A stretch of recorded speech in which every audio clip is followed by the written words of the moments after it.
Hello students, कैसे हैं आप लोग? Hope you are doing well, घर पर होंगे और सुरक्षित होंगे। Today we are going to start a new topic, that is consignment accounting. A very simple topic. Sometime student find it difficult, but I will try to make it very simple. बहुत ही आसान topic है, आपको बिल्कुल भी दिक्कत नहीं आएगी इसमें। चलिए शुरू करते हैं। देखिए, सबसे पहले अगर आप अकाउंटिंग सीखना चाहते हैं तो अकाउंटिंग को सीखने के लिए सबसे पहले आपको बिजनेस को समझना पड़ेगा। जैसे अगर आप कंसाइनमेंट अकाउंटिंग सीखना चाहते हैं तो आपको ये जानना होगा कि कंसाइनमेंट किसे कहते हैं। अगर आपको ये बात समझ में आ जाएगी कंसाइनमेंट किसे कहते हैं तो अकाउंटिंग बहुत आसान है, बड़े आसानी से अकाउंटिंग हो जाएगी। ठीक है, तो चलिए एक एग्जाम्पल के माध्यम से समझने की कोशिश करते हैं। एक कंपनी है एलजी और ये कंपनी है दिल्ली में। कहाँ है? दिल्ली में। और ये कंपनी चाहती है कि अपने प्रोडक्ट्स को कानपुर में बेचें। कानपुर में प्रोडक्ट्स को बेचने के लिए बहुत सारे मोड मोड हो सकते हैं। वो अपनी एक ब्रांच ओपन कर सकती है, बट ये एक दूसरे मोड में काम करती है। और वो क्या है कि यहाँ पर ये एक कानपुर में मिस्टर ए को अपॉइंट करती है as an agent. Mister A के पास एक गोडाउन होगा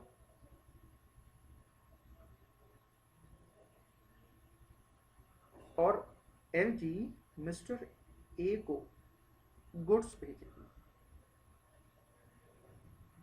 क्या ये एलजी ने मिस्टर ए को गुड्स बेचे हैं? नहीं, एलजी ने मिस्टर ए को गुड्स भेजे हैं। ये जो गुड्स भेजे जाएंगे ये एट कॉस्ट भेजे जा सकते हैं या एट आईपी इनवॉइस प्राइस पे भेजे जा सकते हैं। इनवॉइस प्राइस का मतलब होता है cost plus profit. Cost plus profit पे भेजे जा सकते हैं। ये गुड्स यहां पर गोडाउन में पहुंचे। जब ये गुड्स भेजे जा रहे होंगे तो यहां पर एलजी कुछ एक्सपेंसेस इनकर्ड करेगा, जैसे लोडिंग, जैसे ट्रांसपोर्टेशन,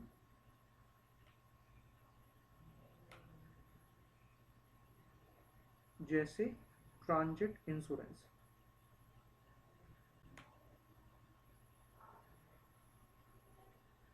ये कुछ एक्सपेंसेस हैं जो एलजी को इनकर्ड करने पड़ेंगे गुड्स को दिल्ली से कानपुर भेजने के लिए। जब ये गुड्स यहाँ पर कानपुर पहुंचेंगे तो मिस्टर ए के द्वारा कुछ एक्सपेंसेस इनकर्ड होंगे, जैसे अनलोडिंग, जैसे rent and insurance of godown.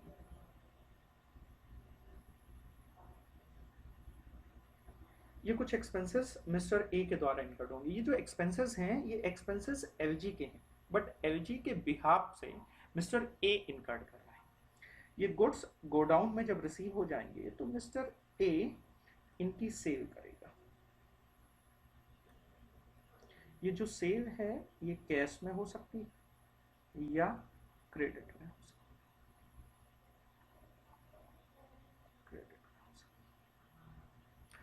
Save करते समय मिस्टर ए कुछ एक्सपेंसेस करेगा जिन्हें हम सेलिंग एक्सपेंस कहें।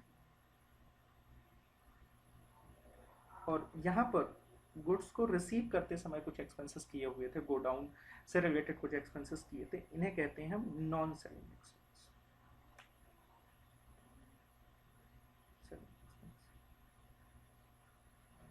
बेसिकली हम ये कह सकते हैं कि मिस्टर ए एलजी के बिहाफ से सेल कर रहे हैं। एक एजेंट है जो एलजी के द्वारा दी हुई इंस्ट्रक्शन के बेसिस पे सेल्स कर रहा है। सर इसमें मिस्टर ए का क्या फायदा? इस बात के लिए मिस्टर ए को कमीशन मिलता है।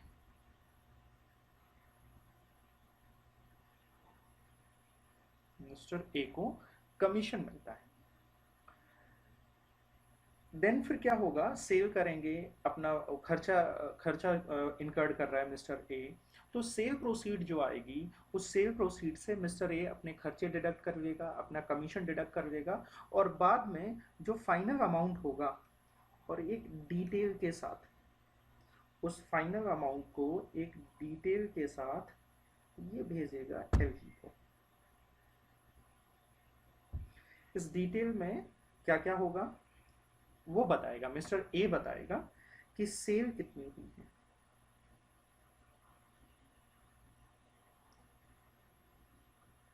ऑफ सेल्स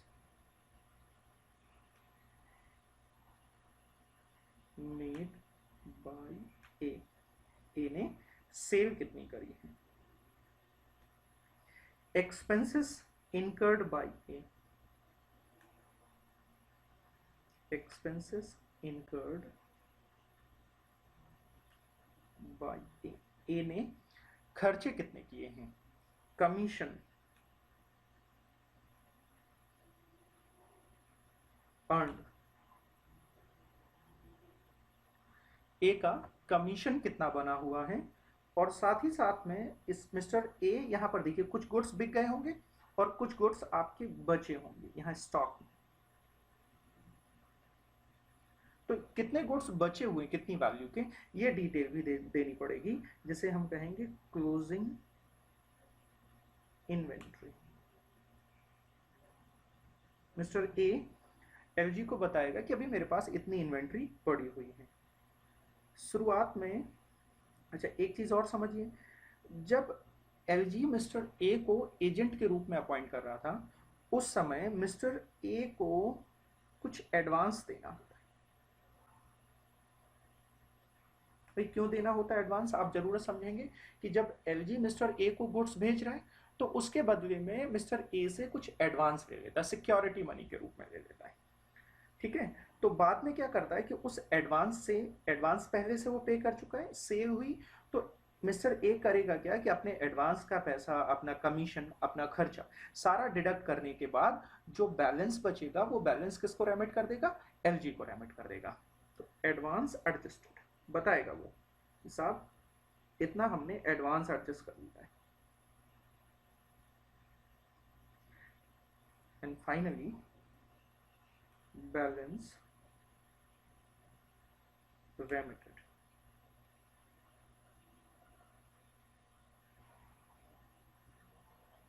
जो भी बैलेंस अमाउंट होगा वो रेमिट कर देगा, उसकी डिटेल बता देगा। ये जो डिटेल मिस्टर ए के द्वारा एलजी को दी जा रही है, इसे टेक्निकली कहते हैं हम अकाउंट सेल, अकाउंट सेल्स। कई बार थ्योरी के रूप में पूछ लिया जाता है कि what do mean by account sale. तो account sale is a statement send by mister A to LG, that is agent के द्वारा प्रिंसिपल को जो हम स्टेटमेंट भेज रहे हैं जिसमें ये डिटेल होती है, उस स्टेटमेंट को हम क्या कहते हैं, अकाउंट सेल कहते हैं। और बिजनेस के इस तरीके के करने के प्रोसेस को हम कंसाइनमेंट कहते हैं।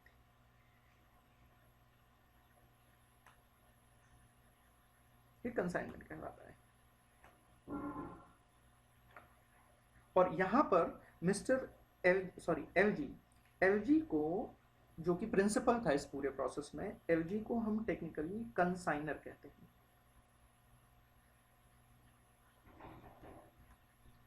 और मिस्टर ए यहां पर कंसाइनी कहलाएंगे। मतलब टेक्निकली अब हम इन्हें कंसाइनर और कंसाइनी के नाम से जानेंगे, और इस पूरे प्रोसेस को हम क्या कहेंगे, कंसाइनमेंट कहेंगे। तो यहाँ पर मैंने आपके साथ में ये डिस्कस कर लिया कि आखिर कंसाइनमेंट होता क्या है। अब हम ये देखेंगे कि इस चैप्टर में हमें करना क्या है, किस तरीके से चैप्टर में हम प्रोसीड करेंगे। तो सबसे पहले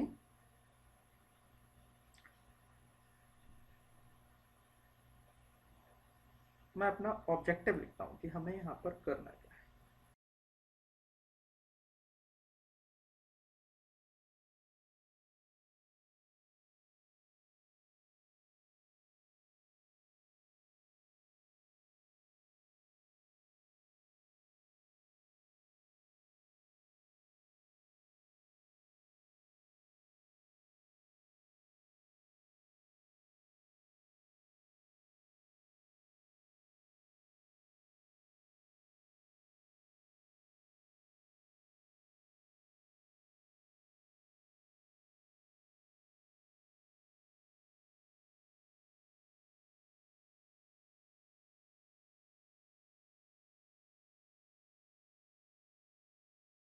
देन ये जो हमारे पास क्लोजिंग इन्वेंट्री बची होती है, कुछ स्टॉक हमारे पास at the end of the period बचे होंगे, इस स्टॉक की वैल्यू क्या है ये निकालेंगे। मतलब हम सीखेंगे value of closing inventory.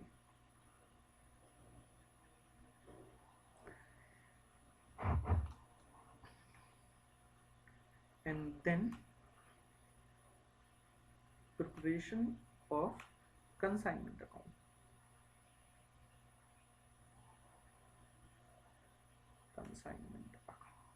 Consignment account बनाना सीखेंगे। क्यों बनाएंगे कंसाइनमेंट अकाउंट, क्या पर्पस है? To find out profit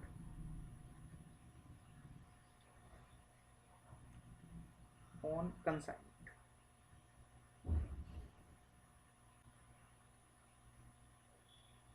consignment में कितना प्रॉफिट हुआ है हम ये समझने की कोशिश करेंगे।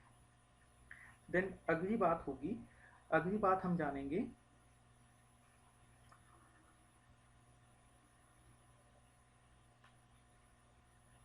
Accounting in the books of consignor and consignor.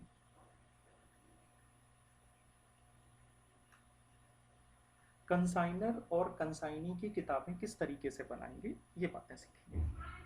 ये पूरा हमारा प्रोसेस है।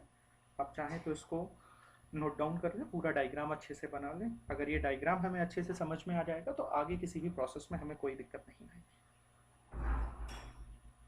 अब अगर हम देखें तो मीनिंग ऑफ कंसाइनमेंट हमने डिस्कस कर लिया। कंसाइनमेंट होता क्या है? अच्छा, एक बात हमें यहाँ पर और भी सीखनी थी, अकाउंट सेल।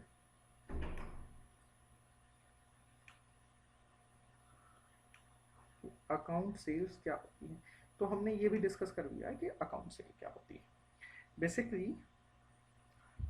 अब हम जानेंगे, अच्छा देखिए ये मेरी बात समझिए, हम करना क्या है, हमें यहाँ पर हम ये जो बिजनेस का तरीका है, इस बिजनेस में हमें प्रॉफिट, एलजी को प्रॉफिट हुआ है या लॉस हुआ है ये असरटेन करने के लिए पूरी अकाउंटिंग करनी है। ठीक है, तो छोटे छोटे टर्म के रूप में हम समझेंगे। सबसे पहले हम ये सीखेंगे कि कमीशन कैसे निकाला जाए। कमीशन अगला हमारा टॉपिक है जो सीखने के लिए है, वो है कमीशन। कमीशन कंसाइनर, अगर मैं कंसाइनर कह रहा हूं तो आपको बात समझ में आ रही होगी, एलजी की बात कर रहा हूं। अगर मैं कंसाइनी कहूंगा तो मतलब मैं मिस्टर एजेंट की बात कर रहा हूं। कंसाइनर कंसाइनी को इस पूरे प्रोसेस को फैसिलिटेट करने के लिए कमीशन देता है। तीन तरीके के, बेसिकली दो तरीके के कमीशन दिए जाते हैं।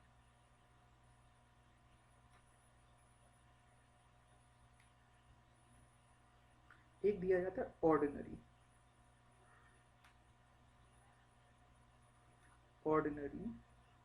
कमीशन,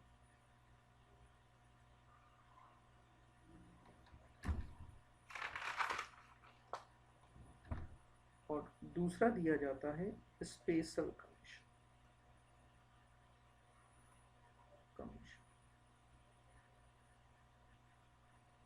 इस स्पेशल कमीशन को फर्दर हम कैटेगराइज कर सकते हैं del credere commission, del credere commission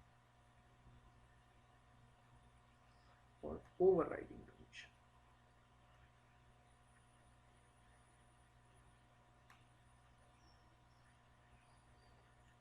कभी कभी शॉर्ट नोट में पूछ सकते हैं कि what do mean by del credere commission, what do mean by ordinary overriding commission.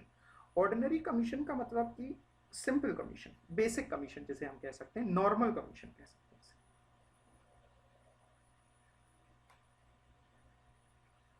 इसे हम नॉर्मल कमीशन कहते हैं क्योंकि ए सेल कर रहा है एलजी के बिहाफ पे, तो सेल करने के लिए हम आपको कमीशन दे रहे हैं, जिसे हम क्या कह रहे हैं, नॉर्मल कमीशन। जनरली ये नॉर्मल कमीशन ग्रॉस सेल पे कैलकुलेट किया जाएगा। तो यहाँ डाउनवर्ड एरो करके हम लिख देंगे बेस्ड ऑन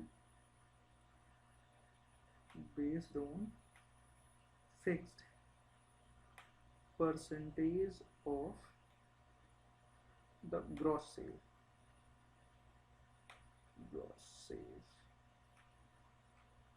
जो भी ग्रॉस सेल है उस ग्रॉस सेल का एक फिक्स्ड परसेंटेज का कमीशन दिया जाएगा, तो दोनों के बीच में म्यूचुअली डिसाइड हुआ होगा। ठीक है, फिर अगली बात आती है डेल क्रेडर कमीशन की।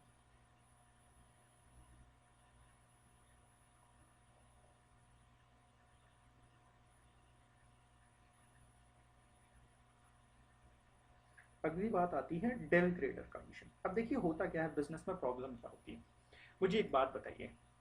चलिए यहां से लेते हैं, ये जो एलजी ने मिस्टर ए को गुड्स भेजे हैं, तो ये गुड्स भेजे हैं या बेचे हैं, तो भेजे हैं, मतलब ये गुड्स अभी भी किसके हैं, एलजी के हैं।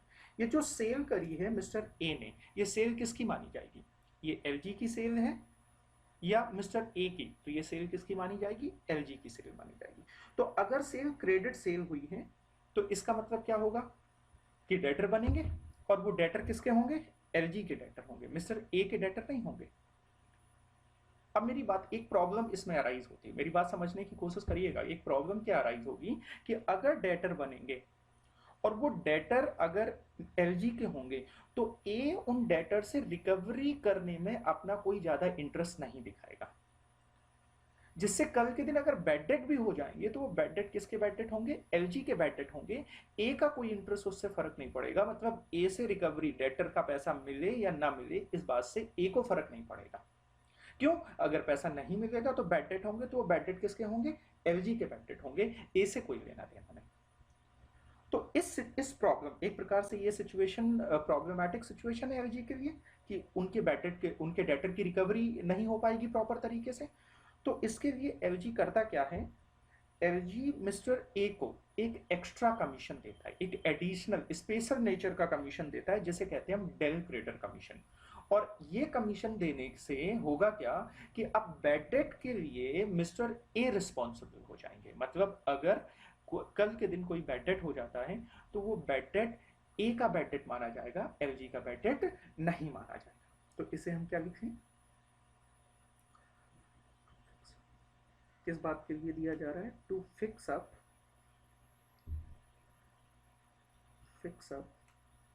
द रिस्पॉन्सिबिलिटी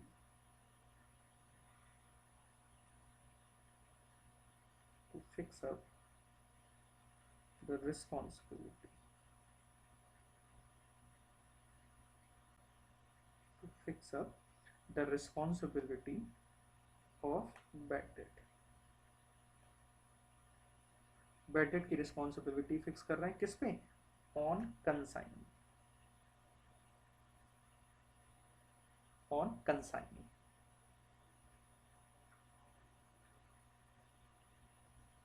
इसमें एक बात और लिखेंगे, it is calculated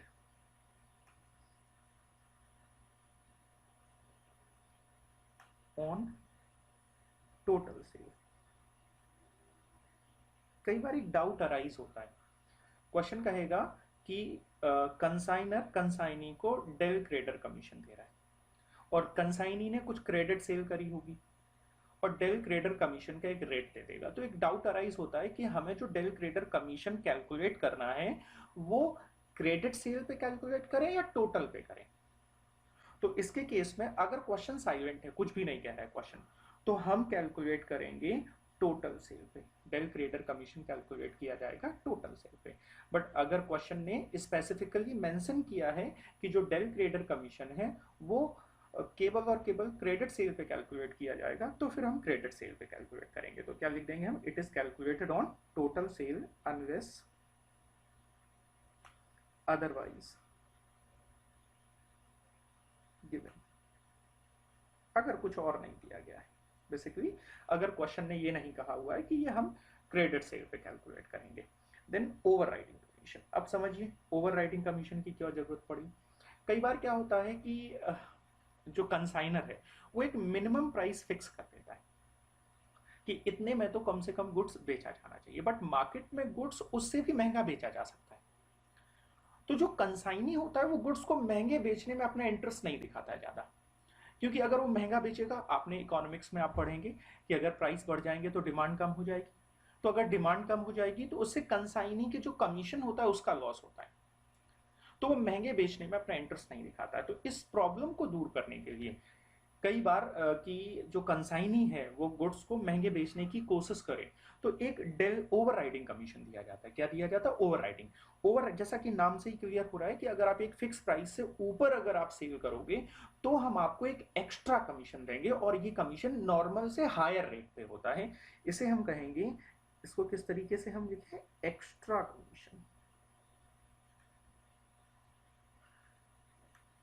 to promote, इस बात के लिए, to sell at higher price. Higher price पे सेल को प्रमोट करने के लिए हम क्या कर रहे हैं? एक एक्स्ट्रा कमीशन दे रहे हैं, जिसे हम ओवरराइडिंग कमीशन कहते हैं। एक एग्जाम्पल के माध्यम से हम समझने की कोशिश करेंगे कि आखिर ये ओवरराइडिंग कमीशन होता क्या है।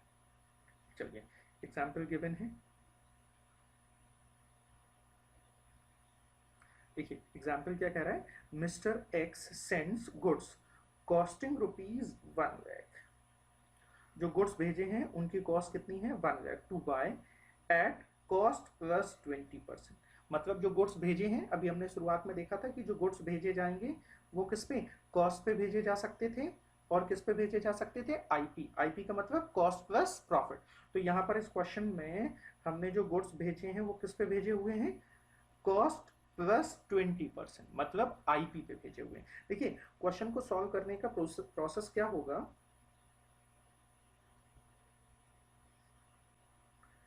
कि सबसे पहले आप क्या करेंगे, जो भी क्वेश्चन की डिटेल है उसको आप एक्सट्रैक्ट करने की कोशिश करिए, जो मेन डेटा है। जैसे यहाँ पर मैं कहता हूँ कि एक्स है, एक्स ने गुड्स भेजे हैं वाई को, और जो गुड्स भेजे हैं उनकी कॉस्ट है 1 लाख, और प्लस 20%, मतलब प्रॉफिट कितना हम लगा रहे हैं? प्लस हम प्रॉफिट लगा रहे हैं 20%, मतलब 20,000 रुपये। तो ये जो आईपी बन गई वो कितनी बन गई? 1,20,000। ये आईपी बन गई। तो हम ये कह सकते हैं, अगर मैं कहूं कि एक्स ने वाई को गुड्स भेजे हैं जिनकी कॉस्ट 1 लाख है, या इसी जगह पर मैं दूसरी बात क्या कह सकता हूं कि उनकी आईपी कितनी है? 1,20,000।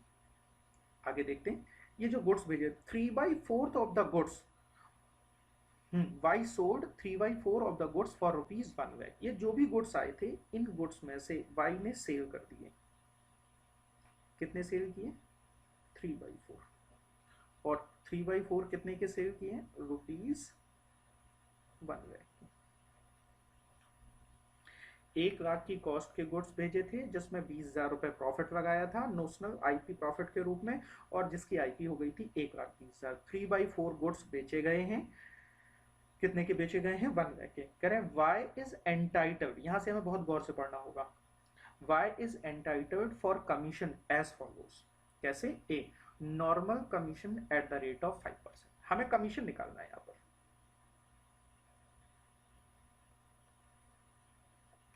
तो नॉर्मल कमीशन, जैसे हम ऑर्डिनरी कमीशन कहते हैं। क्या कहते हैं? Ordinary commission. तो नॉर्मल कमीशन कितना है हमारा?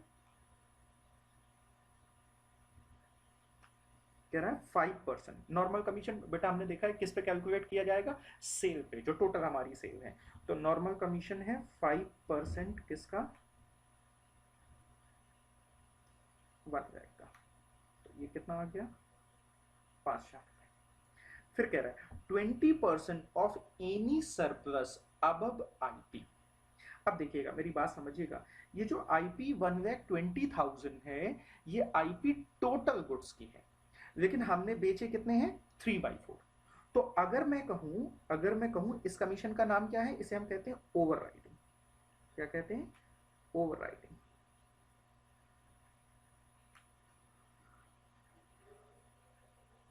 क्या कह रहा है? 20%। कितना है ये? 20% है। और किसका? Any surplus above IP. मतलब ये जो गुड्स हमने बेचे हैं 1 लाख के, ये तो सेल प्राइस है, बट ये है कितने? 3/4। तो ये जो 3/4 है, ये इसी टोटल आईपी का 3/4 हमने बेच दिया। मैं ये कह दूं कि अगर हमारे टोटल गुड्स की आईपी 1,20,000 थी, तो 3/4 की आईपी कितनी होगी? हम किस तरीके से निकाल सकते हैं? हम निकाल सकते हैं 1,20,000 का 3/4 और कमीशन कितना 20% ऑफ एनी सरप्लस अब आईपी। तो ये आईपी है, इसके ऊपर से हमने जितना सरप्लस में इस तरीके से लिखी,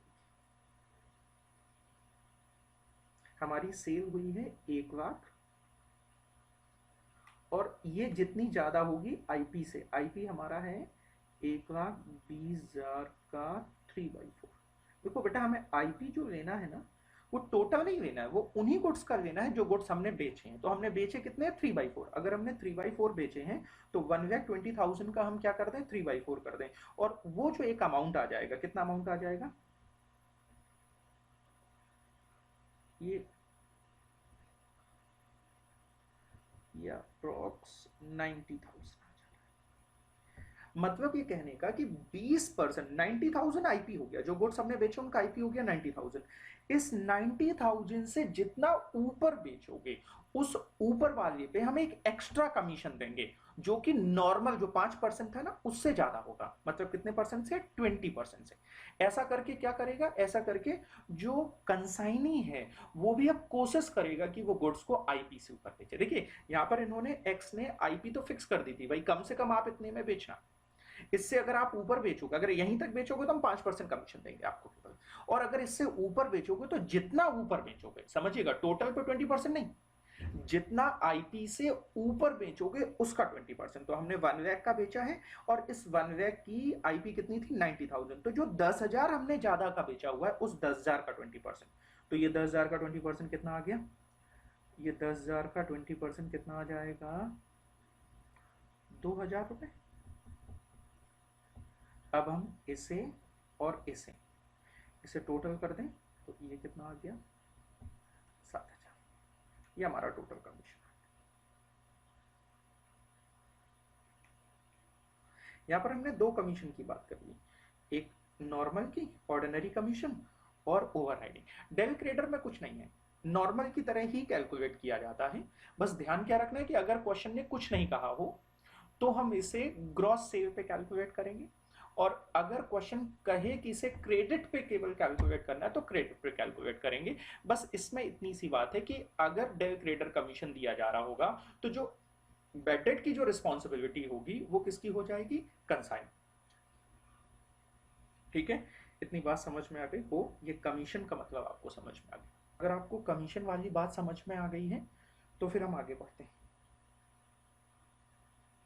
देखिए हम अपने मेन पार्ट पे आते हैं, हमें क्या क्या डिस्कस करना था, कंसाइनमेंट को जानना था, हमने कंसाइनमेंट को समझ लिया कि कंसाइनमेंट किसे कहते हैं, हमने कमीशन कैलकुलेट, ये टॉपिक हम अभी हम छोटे छोटे पार्ट में डिस्कस कर रहे हैं, जब हम फुल क्लास क्वेश्चन करेंगे तो वहाँ सारी बातों को हम बार बार डिस्कस करेंगे। कोई भी कंसाइनमेंट का जो क्वेश्चन होगा उस क्वेश्चन में आपको कमीशन भी निकालना पड़ेगा, ये जो छोटे छोटे पार्ट हम डिस्कस करेंगे ये सारे करने पड़ेंगे आपको। ठीक है, तो अभी हम समझने के लिए एक एक छोटे छोटे एग्जाम्पल दे रहे हैं, बाद में हम फिर डिटेल क्वेश्चन करेंगे। तो अगली बात हमें डिस्कस करनी है वैल्यू ऑफ क्लोजिंग इन्वेंट्री। ये बहुत इंपॉर्टेंट पार्ट है, क्लोजिंग इन्वेंट्री कैसे निकाली जाए। जो कंसाइनी के पास स्टॉक पड़ा हुआ है जो अभी बिका नहीं है, उस स्टॉक की वैल्यू कैसे निकाली जानी है ये हमें यहां पर पढ़ना है। तो नेक्स्ट कॉन्सेप्ट है वैल्यूएशन ऑफ क्लोजिंग इन्वेंट्री। तो यहां पर हम लिखेंगे unsold stock is to be valued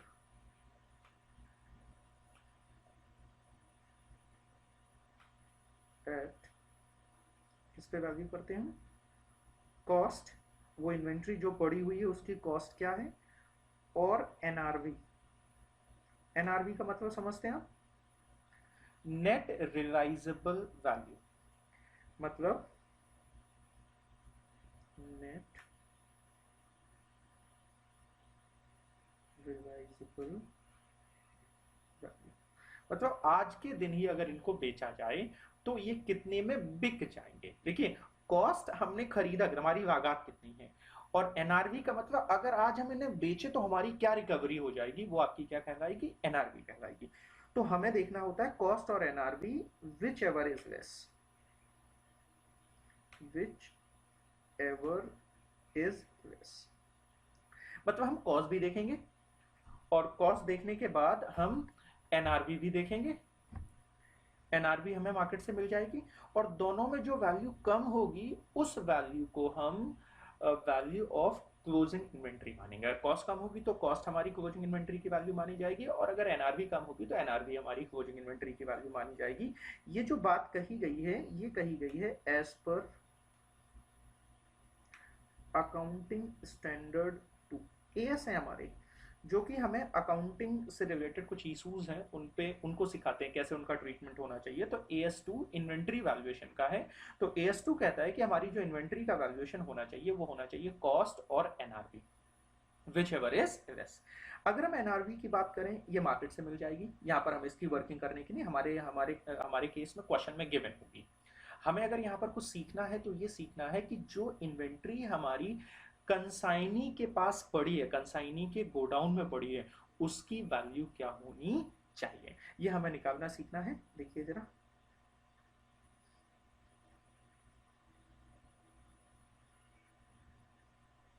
मेरे साथ में लिखते चलिए, कैलकुलेशन ऑफ कॉस्ट।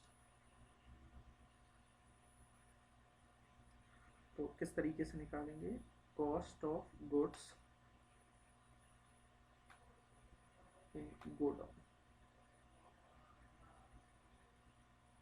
जो गोडाउन में गुड्स हैं उनकी एक्चुअल में कॉस्ट क्या थी, कंसाइनर को कॉस्ट कितनी लगी थी, कैसे निकालनी जाएगी, number of unit into cost price. CP का मतलब कॉस्ट प्राइस, जितने में कंसाइनर ने खरीदे होंगे। इसमें हम ऐड करेंगे, पहले नोट कर लेते हैं फिर समझते हैं। ऐड करेंगे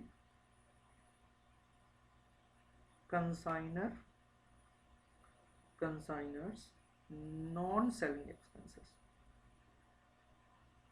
सेलिंग एक्सपेंसेस, और ये प्रोपोर्शनेट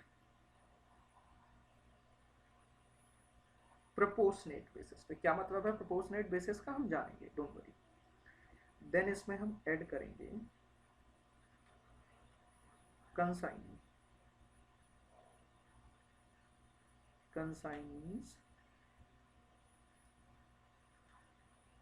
छोटी सी एक मिस्टेक है यहाँ पर, हम कंसाइनर नॉन सेलिंग नहीं, कंसाइनर एक्सपेंस की बात, consignor expense, sorry,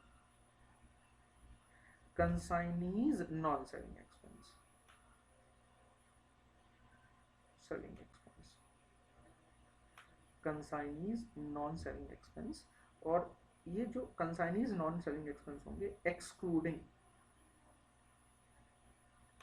go down, rent and insurance. अच्छा, ये भी प्रोपोर्शन बेसिस पे लिए जाएंगे, प्रोपोर्शन बेसिस पे, मतलब जितना स्टॉक बचा होगा केवल उतनी क्वांटिटी के लिए दिए जाएंगे। ये जो आएगी ये कहलाएगी कॉस्ट ऑफ इन्वेंट्री।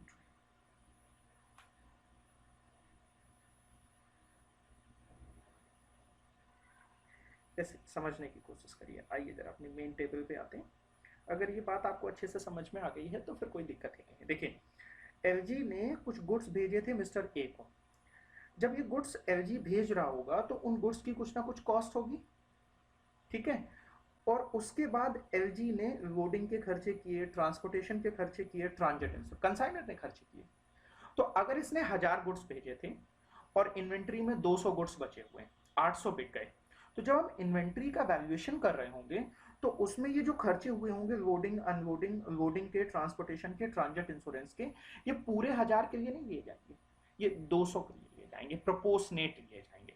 तो कंसाइनर के खर्चे कौन से, proportionate expenses.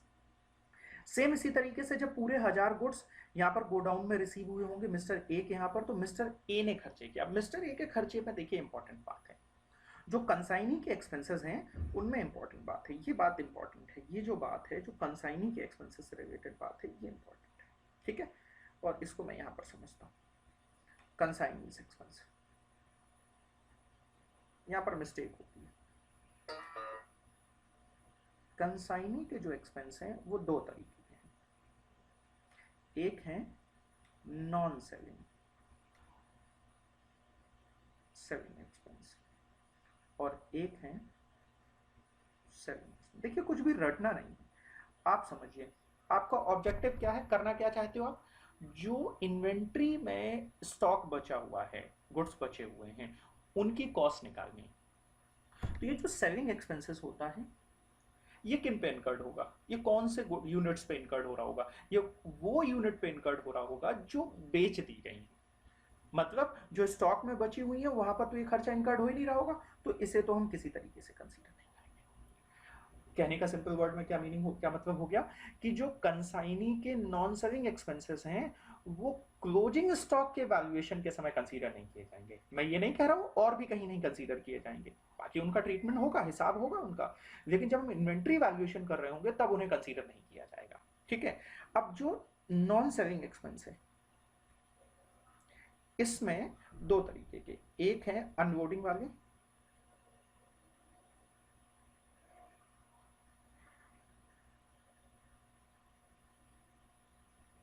Unloading and handling, और एक है rent and insurance of godown. देखिए ये जो अनलोडिंग और हैंडलिंग के चार्जेस हैं ये यूनिट के बेसिस पे लग रहा होगा, गुड्स के बेसिस पे लग रहा होगा, और ये जो रेंट और इंश्योरेंस है जो गोडाउन का, ये तो फिक्स्ड चार्जेस है। मतलब मैं ये कह सकता हूं ये फिक्स्ड है और ये वेरिएबल। तो ये जो फिक्स्ड वाला चार्जेस है इसे भी हम इन्वेंट्री वैल्यूएशन में कंसीडर नहीं करेंगे। मैं ये नहीं कह रहा हूं कि ये कंसीडर ही नहीं होंगे, कंसाइनमेंट में होंगे कंसीडर, बट जब हम इन्वेंट्री का वैल्यूएशन कर रहे होंगे तो ये जो रेंट और इंश्योरेंस ऑफ गोडाउन है ये कंसीडर नहीं किए जाएंगे, बल्कि कौन से कंसीडर किए जाएंगे, अनलोडिंग और हैंडलिंग के। अच्छा, ये भी प्रोपोर्शनेट किए जाएंगे। जैसे कंसाइनी के पास 1000 यूनिट आई तो उसने अनलोडिंग का खर्चा 1000 यूनिट के लिए किया हो, लेकिन इन्वेंट्री में अगर अभी 200 यूनिट बची हुई हैं तो अब जो वैल्यूएशन में जो हम 1000 यूनिट पे खर्चा हुआ होगा अनलोडिंग का वो पूरा नहीं लेंगे, वो 200 यूनिट का प्रोपोर्शनेट लेंगे। समझते हैं एग्जाम्पल में। अच्छा, उससे एग्जाम्पल करने से पहले एक बात और समझ लेते हैं, फिर एग्जाम्पल करते हैं। आप देख लीजिए, इसको नोट कर सकते हैं। चलिए आगे बढ़ते हैं। बहुत इंपॉर्टेंट है ये, जो भी मैं छोटे छोटे पॉइंट डिस्कस कर रहा हूँ ये मोस्ट इंपॉर्टेंट है, और ये सारे पॉइंट अगर आपको समझ में आ गए तो समझ लीजिएगा कंसाइनमेंट आपको समझ में आ गया। इसके बाहर मैं कोई भी बात नहीं करूँ, कोई भी आपके मॉड्यूल का, आपकी आरटीपी का, आपके पास्ट ईयर के एग्जाम के क्वेश्चन जो हम डिस्कस करेंगे, कोई भी क्वेश्चन इन कॉन्सेप्ट्स के बाहर नहीं जाएगा। ठीक है। अब हम बात करते हैं, नेक्स्ट हमारा कॉन्सेप्ट आ जाता है ट्रीटमेंट ऑफ लॉसेस।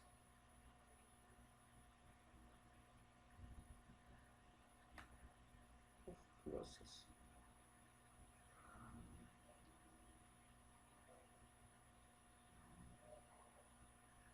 अब होता क्या है बेटा, यहां से समझते हैं। जब गुड्स एलजी मिस्टर ए को भेज रहा है तो गुड्स के भेजने में रास्ते में हो सकता है कुछ गुड्स क्या हो जाए, डिस्ट्रॉय हो जाए, कुछ लॉस हो जाए, या जब गुड्स गोडाउन में रखे हुए हैं हो सकता है तब वो गुड्स डिस्ट्रॉय हो जाए या उनमें कोई लॉस हो जाए। तो लॉसेस का किस तरीके से हमें अकाउंटिंग करनी है, कंसाइनमेंट के केस में अगर कोई लॉस होता है तो उस लॉस को किस तरीके से हम ट्रीट करेंगे, ये यहाँ पर हमें डिस्कस करना है। अब लॉसेस की अगर हम बात करें तो हमारे पास दो तरीके के लॉसेस, एक होगा नॉर्मल लॉस और दूसरा होगा एबनॉर्मल लॉस। एक होगा नॉर्मल लॉस और दूसरा होगा एबनॉर्मल लॉस। अब मुझे बताइए नॉर्मल लॉस क्या होता है और एबनॉर्मल लॉस क्या होता है। देखिए नॉर्मल लॉस का मतलब होता है अनअवॉइडेबल, इसे हम एक नाम क्या दे सकते हैं, अगर इसकी हम बात कर रहे हैं तो इसे हम क्या नाम दे सकते हैं, अनअवॉइडेबल। मतलब ये लॉस तो होगा ही होगा, आप इसे अवॉइड नहीं कर सकते। और इसको एक नाम और दे सकते हैं हम, एक्सपेक्टेड। तो अगर कोई नॉर्मल लॉस है तो इस नॉर्मल लॉस को हम चार्ज करते हैं, charge to cost of inventory या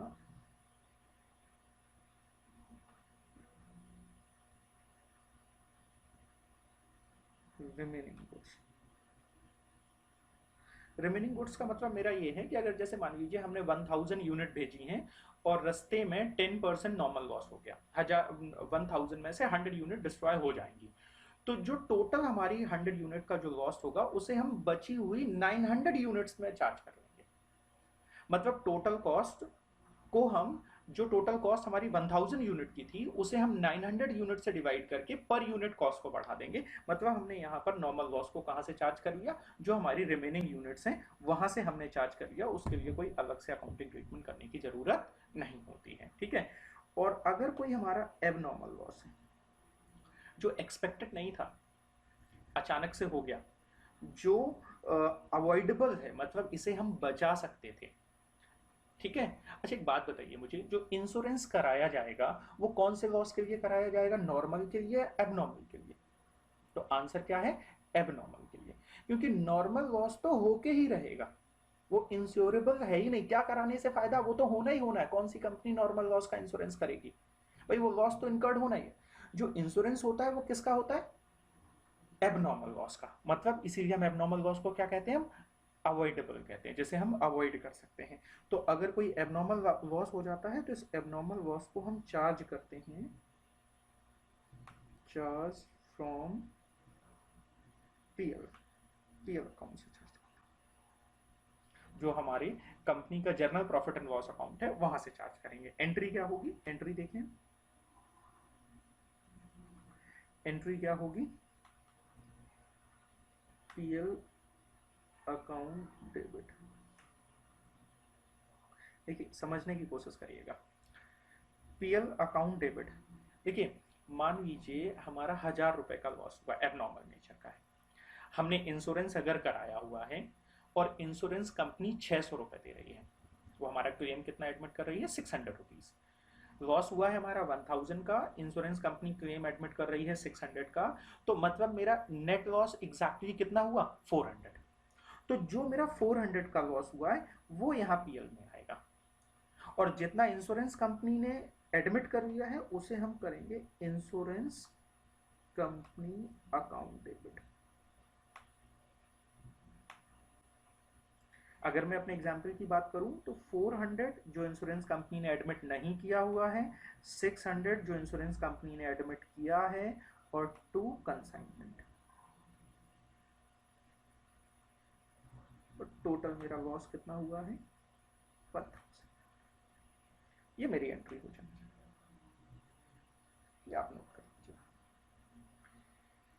मतलब यहाँ पर हमने दो बातें सीखी। एक तो हमने सीखा कि स्टॉक का वैल्यूएशन कैसे करना है, तो वैल्यूएशन का स्टॉक करते हैं हम, कैसे करेंगे, AS2 के हिसाब से, कॉस्ट और NRV which ever is less. Cost हमें वर्कआउट करनी पड़ेगी जिसका हमने स्टेटमेंट आगे डिस्कस किया है, और NRV क्वेश्चन में गिवन होगी, नेट रियलाइजेबल वैल्यू। तो कॉस्ट निकालने के लिए क्या है कि जो भी हमारी इन्वेंट्री में जो यूनिट्स बची हुई हैं उनकी कॉस्ट, हम वो कॉस्ट ले लेंगे, कैसे लेंगे, unit multiplied by cost price per unit, ठीक है।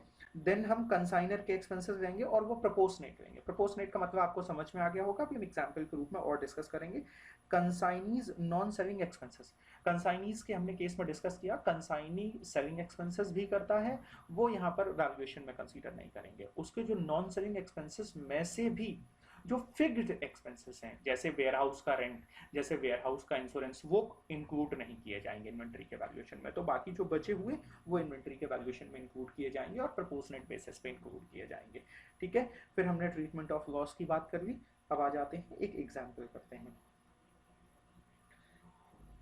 एग्जाम्पल क्या कह रहा है, X sends out 2000 boxes to Y costing ₹100 each। देखिए सॉल्यूशन करने में हमेशा इस बात को ध्यान रखिए कि क्वेश्चन की डिटेल थोड़ा सा बाहर निकाल लीजिए। X ने Y को गुड्स भेजे हैं जिनकी कॉस्ट कितनी है, 100 ईच, और हैं कितने, 2000 बॉक्सेस हैं, 2000 बॉक्स हैं जिनकी कॉस्ट कितनी है, 100। कंसाइनर एक्सपेंस मतलब X ने जो खर्च किए हैं इसके एक्सपेंस कितने, अब इन्होंने इकट्ठे दे दिए, ये अलग अलग भी हो सकते थे, ट्रांसपोर्टेशन का अलग, लोडिंग का अलग, इंश्योरेंस का अलग। कलेक्टिवली हम उन्हें क्या कहेंगे, कंसाइनर एक्सपेंस। टोटल कितने हुए हैं, 5000। कह रहे हैं 1/10 of the boxes were lost in consignees godown. मतलब यहाँ पर जो ये 2000 बॉक्सेस आए हैं, अगर मैं इनकी बात करूं तो इसका 1/10 कितना हुआ, 200 बॉक्सेस ये लॉस्ट हो गए, ये लॉस्ट है। Lost in consignees godown and treated as normal loss. देखिए क्वेश्चन ने ही हमसे कह दिया कि इस लॉस को हमें क्या मानना है, नॉर्मल लॉस। तो अगर नॉर्मल लॉस मानना है तो मतलब क्या होगा, ये अनअवॉइडेबल था, एक्सपेक्टेड था, हम रिमेनिंग से चार्ज कर लेंगे। मतलब यहाँ पर जो मेरा नुकसान हुआ है वो बाकी की बची हुई यूनिट से चार्ज कर लिया जाएगा, जो आपकी 1800 यूनिट बची होंगी उनसे चार्ज कर लिया जाएगा।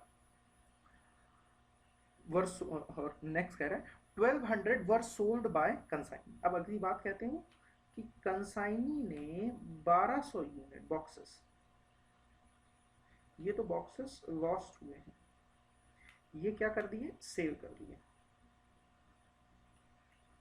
ये बॉक्सेस सेल कर दिए। Find out the value of closing inventory. तो अब जो हमें इन्वेंट्री निकालनी है, इन्वेंट्री निकालनी है, तो इन्वेंट्री कितनी होगी ये निकालनी है। तो अगर मैं यूनिट की बात करूं, हमें कॉस्ट ऑफ इन्वेंट्री निकालनी है, बट अगर मैं यूनिट की बात करूं तो 2000 बॉक्सेस थे, 200 लॉस्ट हो गए, 1200 बेच दिए, तो इन्वेंट्री बची होगी 600 यूनिट्स। अब ये 600 यूनिट की हम कॉस्ट कैसे निकालेंगे, देखिए यहाँ एनआरवी नहीं दी गई है, तो जो कॉस्ट होगी वही वैल्यू ऑफ क्लोजिंग इन्वेंट्री हो जाएगी। तो कैसे निकाली जाएगी, कॉस्ट ऑफ, हम निकालेंगे वैल्यू ऑफ क्लोजिंग इन्वेंट्री। जितना बढ़िया तरीके से आप क्वेश्चन को समझोगे उतनी आसानी से आप उसका सॉल्यूशन कर पाओगे। तो कॉस्ट ऑफ इन्वेंट्री, तो इन्वेंट्री की कॉस्ट कितनी होगी बेटा, 600 यूनिट है, एक यूनिट की कॉस्ट है 100, तो कितनी हो गई ये 60,000। यस, देन हम क्या करें, कंसाइनर एक्सपेंसेस, कंसाइनर एक्सपेंसेस, और कंसाइनर के एक्सपेंसेस कितने लेने हैं, टोटल। देखिए ध्यान रखना, टोटल जो 5000 है ना, ये 2000 यूनिट के लिए, टोटल 5000 जो हैं वो किसके लिए हैं, 2000 यूनिट के लिए, ठीक है। और हमें कितने के लिए निकालना है, हमें कितने के लिए निकालना है, केवल 600 यूनिट के लिए। तो हम क्या करें, मल्टीप्लाई करें 600 और डिवाइड कर दें 2000, या इस तरीके से कहें 5000 की जो एक्सपेंस था वो 2000 यूनिट का, तो 2000 से हमने डिवाइड किया 5000 को, तो एक यूनिट का एक्सपेंस आ गया, 600 से मल्टीप्लाई कर दिया तो 600 यूनिट का एक्सपेंस आ गया। कितना होगा ये,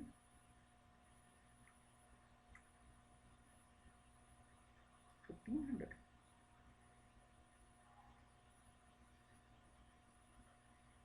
देन अब यहां पर एक बात, कंसाइनी के जो एक्सपेंसेस हैं, कंसाइनीज एक्सपेंसेस वो तो नहीं है, और जो लॉस हुआ है हमारा वो भी यही कॉस्ट में ही जाएगा, तो लॉस, नॉर्मल लॉस।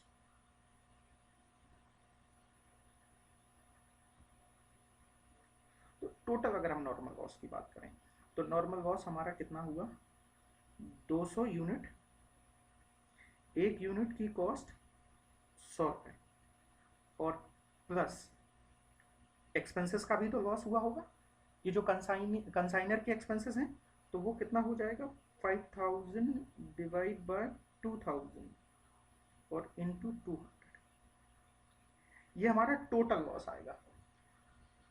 जरा कैलकुलेट करिए कितना हुआ, जरा कैलकुलेट करें तो ये हो जाएगा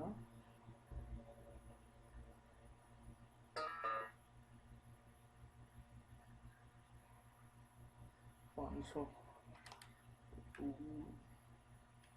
20,000 प्लस 500, 20,500। अब ये 20,500 का जो लॉस हुआ है ना, ये टोटल आया है यहाँ पर 20,500, ये 20,500 का जो लॉस है इस 20,500 का लॉस, बाकी जितने बची हुई यूनिट, तो बची हुई यूनिट कितनी थी? 1800। बची हुई यूनिट कितनी थी? 1800। और हमें कितनी यूनिट का निकालना है? 600। ये आ गया हमारा divide by 1800 multiply by 600।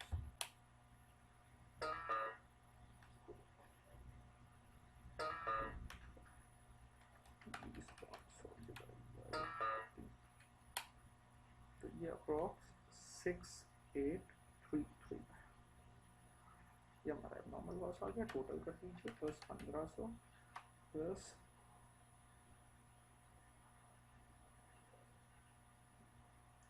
Plus 60,000, तो 68,333, ये हमारी वैल्यू ऑफ इन्वेंट्री है।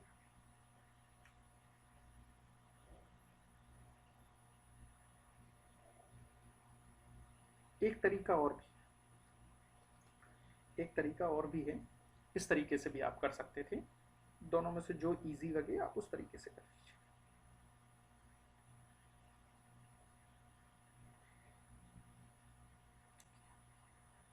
Alternate,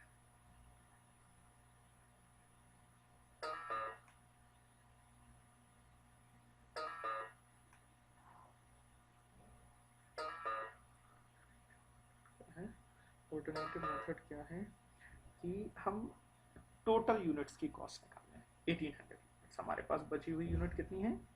1800 units, 1800। तो हमारी कॉस्ट कितनी थी जो टोटल यूनिट हमने भेजी थी? कॉस्ट देखिए हमने लगाई है 2000 यूनिट पे लगाई है, 2000 यूनिट भेजी है 100 रुपए के हिसाब से, तो 2 लाख की।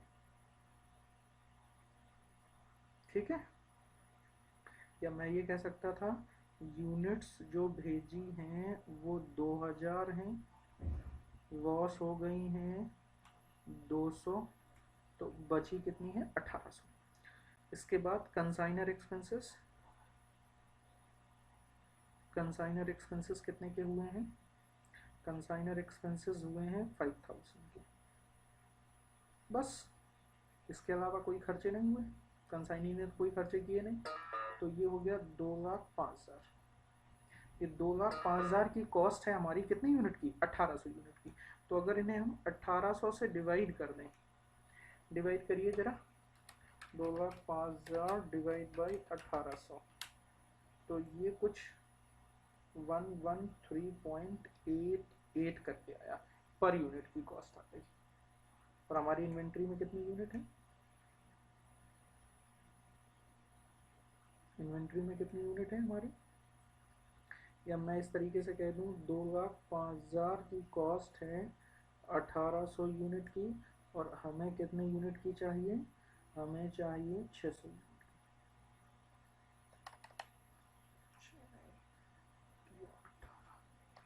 2,05,000 डिवाइड बाई 3, तो ये कुछ 68,333।